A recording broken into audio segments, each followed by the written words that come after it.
E aí, como que você lê o relatório da WASP Top 10? Como ele é explicado, ele lista as 10 vulnerabilidades. Então, primeiro ele explica como que é o formato daquele relatório, né? Tem um padrão de informações ali. Depois ele lista o resumo das 10, você já pode ter de cara ali o resumo das 10. E depois em cada um desses itens, ele vai mais aprofundado com uma avaliação de risco. Essa avaliação de risco, ela segue uma metodologia de classificação de riscos da própria OWASP e funciona mais ou menos assim. Primeiro, para cada vulnerabilidade, ele diz qual é a dificuldade de um atacante fazer aquilo. Se é fácil, se é difícil, se é moderado, para você saber o nível de atacante. Então, por exemplo, um hacker mais iniciante, ele vai, obviamente, nas que são mais fáceis. E um hacker mais experiente, ele vai explorar aquelas vulnerabilidades que são mais difíceis. Nessa análise de risco também existe a prevalência.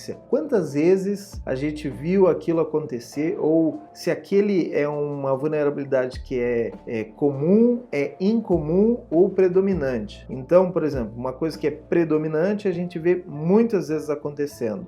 Saem muitas informações na imprensa sobre ataques utilizando aquele vetor de ataque. O próximo passo da análise de risco é o tipo de detecção de problema. Então, aquele problema que nós estamos abordando, ele é fácil de você encontrar, de você detectar, ou ele é difícil de você detectar? Como que ele se é mais fácil para você encontrar aquilo ali. E por fim, ele lista o impacto para os negócios. Então, aquele tipo de vulnerabilidade, ele vai te causar um alto impacto, um baixo impacto se acontecer. Isso também é muito útil para você saber o quão rápido você tem que resolver aquele problema. Obviamente, algo que impacta muito mais o seu negócio, você vai resolver mais rápido, né? E algo que seja menos impactante ao negócio, você pode deixar para depois, vamos resolver o que é mais prioritário primeiro. Além disso, dentro da página, nós temos 4 quadros, mais ou menos,